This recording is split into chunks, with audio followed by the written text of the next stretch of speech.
Salam les amis, salut à vous, bienvenue à vous pour cette vidéo qui va concerner le potentiel qualification du Real Madrid. Moi en tout cas j'y crois, voilà, parce que je suis madrilène, toujours Hala madrilène, Hala Madrid je voulais dire, donc place à la vidéo. Les amis, à tous ceux qui sont négatifs, à tous ceux qui ils oublient que le Real a 13 Ligues des Champions. Voilà, il faut le répéter, à 13 Ligues des Champions. Et le Real, avec Zizou, avec une équipe, on va dire, poussée à bout, a quand même réussi, a quand même s'est hissé dans le dernier carré avec Zizou. Donc voilà, vous avez vu comment l'effectif était pauvre, beaucoup de blessures, énormément de blessures. Avec un match aller avec Benzema qui était en forme, qui a réussi à faire, voilà, à mettre le but. Avec un match retour, un Ramos qui revient de blessure que Zidane est obligé de mettre, avec un Hazard qui revient, qui déçoit encore, qui a déçu Zidane à ce moment-là. Je pense que c'était ça le moment, voilà, que Zizou a été déçu de Hazard, a été finalement, voilà, parce qu'il a essayé de tout faire pour ce joueur. Donc, maintenant, on va parler de ce match. Le Real est premier en Liga. Le Real, sa deuxième partie, on peut critiquer, c'est vrai, mais le Real quand même. Le Real perd pas beaucoup de points, donc voilà. Mais dans le jeu, c'est vrai que pas bon. Mais pourquoi? Parce que on a un milieu de terrain que parfois physiquement est défaillant avec l'âge qu'ils ont, et aussi t'as un Kroos que depuis sa blessure, il a du mal. Donc moi, ce que je propose à Ancelotti, en toute modestie, c'est un avis, voilà, c'est tout, de peut-être de mettre déjà Valverde déjà, et de peut-être aussi de mettre Camavinga. Est-ce qu'il le fera pas? Mais Valverde, je pense que c'est possible. Mais Camavinga à la place de Casemiro, bref, je sais pas.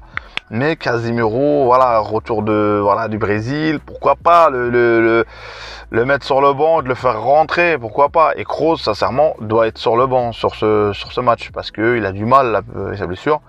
Et de mettre Valverde. Donc voilà, et de laisser Modric, parce que Modric il a toujours le coup de rein qu'il faut, le coup de, voilà, c'est pas pour remettre en cause ces deux statuts, ces deux joueurs, non, je parle de la forme de ce moment, de l'instant T d'aujourd'hui. Donc voilà, c'est ce que je pense. Et de dire le Chelsea, on a vu Chelsea quand même a perdu 4-1, on doit quand même tirer des enseignements. Comment ça se fait que Chelsea a perdu 4-1?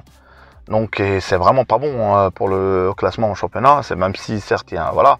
Et du coup s'inspirer de ça, comment ça se fait, qu'est-ce qu'il y a eu, qu'est-ce qui s'est passé? Parce que perdre 1-0 au Chelsea, j'aurais dit non, peut-être que voilà, mais là ils ont perdu 4-1. Donc 4-1, il y a de quoi tirer des enseignements pour le Real. Et le Real doit peut-être, voilà, et aussi il y a quelqu'un que sincèrement faut mettre sur le banc, c'est Asensio. En point de vue impact, rien du tout. Même Vinicius, même quand il est nul, Vinicius, il est mieux que lui. Même quand Vinicius, sa prestation est décevante, il est toujours mieux qu'Asensio. Donc Asensio, moi j'ai l'impression des fois, j'apprends qu'il est là, c'est quand il sort. Quand Asensio doit sortir. Donc en plus j'ai l'impression qu'il est pas en dépression, je sais pas, mais on dirait qu'il n'aime pas le foot en fait. Ça me fait penser un peu à Gareth Bale en fait. Donc voilà, et du coup, voilà, et en parlant de Gareth Bale, pourquoi pas la carte de Gareth Bale si ça se passe mal, de le faire rentrer aussi. Du coup, voilà, donc voilà, tout est possible, je dirais. Si le Real sort avec un 0-0, c'est pas mal, une victoire. Voilà, je suis preneur. Mais voilà, faut être optimiste et faut pas, voilà, se dire que tout est cuit, tout est non. C'est vrai que Chelsea a une pléiade de joueurs et un potentiel énorme. Mais un petit sentiment qu'un Chelsea est un peu moins dense, que l'extra sportif a pris le dessus ou pas, je sais pas. Mais voilà. Et je dis à tous les Madridistas, à tous ceux qui se supportent Real Madrid, il faut toujours être positif. Là, le Real l'a prouvé plein de fois comme quoi le Real, ça reste le Real Madrid. Donc voilà les amis. Et aussi, je voulais dire que le Real, c'est avec Ancelotti que la décima a été gagnée. Faut pas oublier ça. C'est avec Ancelotti.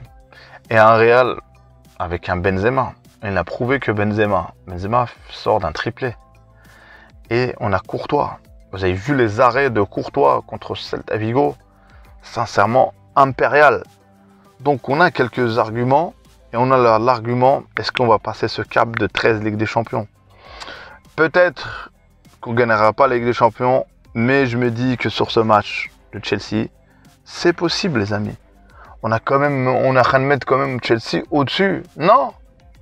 Chelsea, certes, ils l'ont gagné l'année dernière. Mais voilà, c'est tout. Ils l'ont gagné l'année dernière. C'est tout. La Real l'a gagné combien de fois? Donc, il est simple pour moi le comparatif. Et de dire, on a quand même défensivement, on a Militao, on a là-bas. Voilà, il faut continuer. Il y a un Mendy de retour, mais un Mendy que je trouve son apport offensif, il est très moyen. Je me disais à un moment donné, je l'ai vu un peu mieux que ça. Mais c'est vrai qu'aussi, si on parle de côté Carvajal aussi, Carvajal, j'ai l'impression, il a plus cette hargne ou cette envie, ou même physiquement, il se fait contre le PSG, s'est fait manger que ce soit défensivement, offensivement. Il a vraiment eu du mal, on va dire, à part peut-être, voilà, il a vraiment eu du mal. Donc voilà, on a beaucoup de points faibles, mais il y a une chose est sûre, c'est qu'on a un historique, et on a un Benzema. Sincèrement, Benzema, on a un Courtois. Et ça, c'est pas tout le monde qui a ces deux joueurs. Donc les amis, restez positifs. On va la faire, on va gagner, on va se qualifier. Donc, si vous n'êtes pas abonné les amis, abonnez-vous. Commentez, likez. À une prochaine vidéo. Les amis, salut.